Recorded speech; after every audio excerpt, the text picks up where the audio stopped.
আজকে আমাদের প্রশিক্ষণের তৃতীয় দিন। এই তৃতীয় দিনের এক শিফটের ক্লাস নেওয়ার জন্য এমন একটি রিসোর্স পারসন আসবেন যার বই পড়ে আমরা স্কুল কলেজ পার করেছি।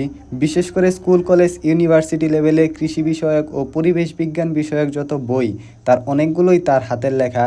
তিনি হচ্ছেন প্রফেসর ডক্টর মোহাম্মদ সদরুল আমিন স্যার। কিভাবে একটা ব্যবসা সুষ্ঠুভাবে পরিচালনা করতে হয়, একজন আদর্শ আধুনিক কৃষি উদ্যোক্তার কি বৈশিষ্ট্য হওয়া উচিত এ সম্পর্কে আমাদের বিস্তারিত বোঝান। স্যারের প্রথম শিফটের ক্লাস শেষ হওয়ার পর আমাদের শেষ দিনের একটা ছোট পরীক্ষা দিতে হয়। এই প্রশ্ন এক হলেও কারো উত্তর এক হওয়ার কোনো সুযোগ নেই, কারণ একজন ভবিষ্যৎ কৃষি উদ্যোক্তা হিসাবে নিজের সক্ষমতা, মতামত ও প্রয়োজনীয়তা এখানে উল্লেখ করতে হয়। আমি খুবই মনোযোগের সাথে এই ফর্মে থাকা প্রশ্নগুলোর উত্তর ফিল আপ করছিলাম, কারণ এখানে প্রশিক্ষণ নেওয়া প্রতিটা প্রশিক্ষণার্থীর যাবতীয় সকল তথ্য খুবই গুরুত্ব সহকারে সংরক্ষণ করে রাখা হয়। প্রথম শিফটের ক্লাস এবং পরীক্ষা শেষ হওয়ার পর রিফ্রেশ হওয়ার জন্য সবাই চা খেয়ে নিলাম, কারণ দ্বিতীয় শিফটের ক্লাসও একজন স্পেশাল ব্যক্তির আছেন, যিনি মোহাম্মদ তালহা জুবায়ের স্যার, যাকে আমরা ইউটিউবে হয়তো অনেকেই দেখেছি।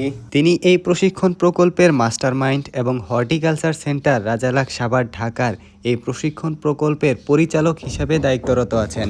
এই প্রশিক্ষণের মূল উদ্দেশ্যই হচ্ছে একজন আদর্শ আধুনিক কৃষি উদ্যোক্তা তৈরি করা এবং উদ্যোক্তাদের ভিতর একটা নেটওয়ার্কিং ইকোসিস্টেম তৈরি করা, যাতে একজন উৎপাদক সহজেই তার উৎপাদিত পণ্য মার্কেটিং করতে পারে এবং বিক্রয় করতে পারে এবং একে অপরের কাছ থেকে নেটওয়ার্কিং এর মাধ্যমে একে অপরের সাহায্য নিতে পারে। এই সেশনের শেষের দিকে তালহা স্যার একজন উদ্যোক্তার প্রতিবন্ধকতা ও সমাধান নিয়ে আলোচনা করেন। এই প্রশিক্ষণে প্রতিটা প্রশিক্ষণার্থীকেই আইডি নং এবং ব্যাচ নং দেওয়া হয়।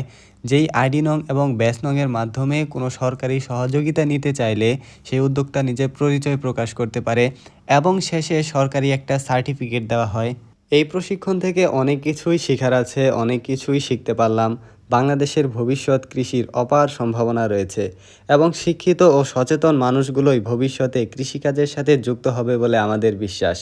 সবাই ভালো থাকবেন, আশা করি দেখা হবে পরবর্তী কোনো ভিডিওতে।